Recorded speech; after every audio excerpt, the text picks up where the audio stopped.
अस्सलाम वालेकुम। ये वीडियो हमारी सबरेक्नोइड हेमरेज वीडियो सीरीज की दूसरी और आखिरी वीडियो है। इस वीडियो में हम आपको जो सबरेक्नोइड हेमरेज एन्युरिज्म के फटने की वजह से होता है उसके ट्रीटमेंट ऑप्शन के बारे में, उसके इलाज के तरीकेकार क्या क्या हमारे पास यहाँ पे हैं उसके बारे में तफसील से बताएंगे। तो जैसे कि पहले हमने जिक्र किया कि जब मरीज की सीटी एंजियोग्राफी हो जाती है और उसमें हमें एन्युरिज्म मिल जाता है तो उसके मुताबिक हम उसका ट्रीटमेंट प्लान करते होते हैं। ये ब्रेन एन्युरिज्म दिमाग की मुख्तलिफ नालियों में हो सकता है, जिनमें एंटीरियर कम्युनिकेटिंग आर्टरी में एन्युरिज्म हो सकता है, मिडिल सेरेब्रल आर्टरी में एन्युरिज्म हो सकता है, बेसिलर टिप जो होती है उस पर एन्युरिज्म हो सकता है। तो हर एक का ट्रीटमेंट ऑप्शन जो है मुख्तलिफ होते हैं। मिसाल के तौर पर अगर जो मोस्ट कॉमन है एंटीरियर कम्युनिकेटिव आर्टरी, उसका एन्युरिज्म है, उसमें क्या क्या इलाज के तरीके हमारे पास अवेलेबल हैं।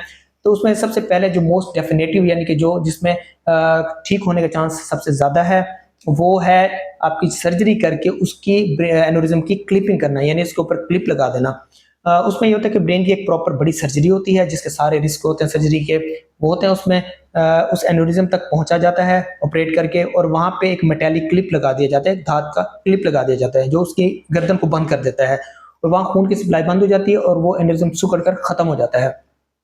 और इससे फायदा ये होता है कि मरीज को दोबारा सबरेक्नोइड हेमरेज के चांसेस खत्म हो जाते हैं। अब इस तरह के इलाज के रिस्क क्या क्या हैं, वो ये हैं कि चूंकि एक बड़े प्रॉपर सर्जरी होती है, मेजर सर्जरी होती है ब्रेन की, तो कुछ लोग इसको नहीं भी करवाना चाहते कि जी हम ये रिस्क नहीं लेना चाहते। तो उनके लिए क्या ऑप्शन है? उनके लिए ऑप्शन है कि वो कॉइलिंग की तरफ जा सकते हैं इसकी एन्युरिज्म की। अब कॉइलिंग क्या चीज़ होती है? वो ये होती है कि आपकी किसी भी आर्टरी के थ्रू, ज़्यादातर फेमोरल आर्टरी जो आपकी टांग के अंदर होती है उसके थ्रू एक नाली डाली जाती है जो कि चलती हुई आपके ब्रेन के अंदर उस एन्युरिज्म तक पहुंचाई जाती है, और उसके अंदर धात की जो मेटालिक कॉइल्स हैं वो भर दी जाती हैं। अब क्या होता है कि वहाँ खून की सप्लाई उन मेटालिक कॉइल्स की वजह से बंद हो जाती है और वो एन्युरिज्म सिकुड़ कर खत्म हो जाता है। इसके भी काफी सक्सेस के चांसेस होते हैं, लेकिन इस तरह के इलाज की कामयाबी जो है वो क्लिपिंग के मुकाबले में थोड़ी सी कम है। ये यानी कि इतना मुस्तकिल तरीके इलाज नहीं है जितने की क्लिपिंग है। और दूसरा इसका जो ड्रॉबैक वो ये है कि बहुत ज्यादा एक्सपेंसिव यानी महंगा तरीका इलाज है। कम से कम इसका खर्चा 7 से 10 लाख रुपए तक है।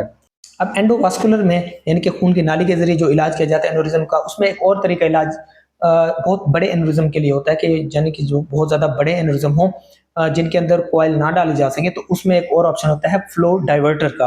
अब फ्लो डाइवर्टर क्या करता है कि ये ब्लड का जो फ्लो होता है, खून का जो बहाव होता है, वो एन्युरिज्म से मोड़ के खून की नाली की तरफ कर देता है, और एन्युरिज्म में खून कम जाता है और वो सिकुड़ कर खत्म हो जाता है। अब इसका ये ड्रॉबैक ये है कि ये बहुत ज़्यादा एक्सपेंसिव है। कम से कम इसकी जो प्राइस है पाकिस्तान में वो 4 मिलियन रुपीज़ यानी 40 लाख रुपए तक है।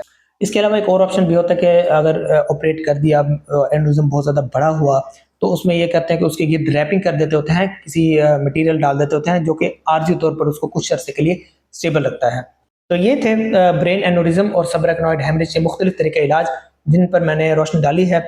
अगर आप मजीद भी इस बारे में कुछ जानना चाहते हैं तो आप नीचे कमेंट्स में भी पूछ सकते हैं। हमारा व्हाट्सएप नंबर भी दिया गया है, उस पर भी रब्ता करके आप हमसे मालूमात ले सकते हैं। इसी के साथ ही अल्लाह हाफिज़।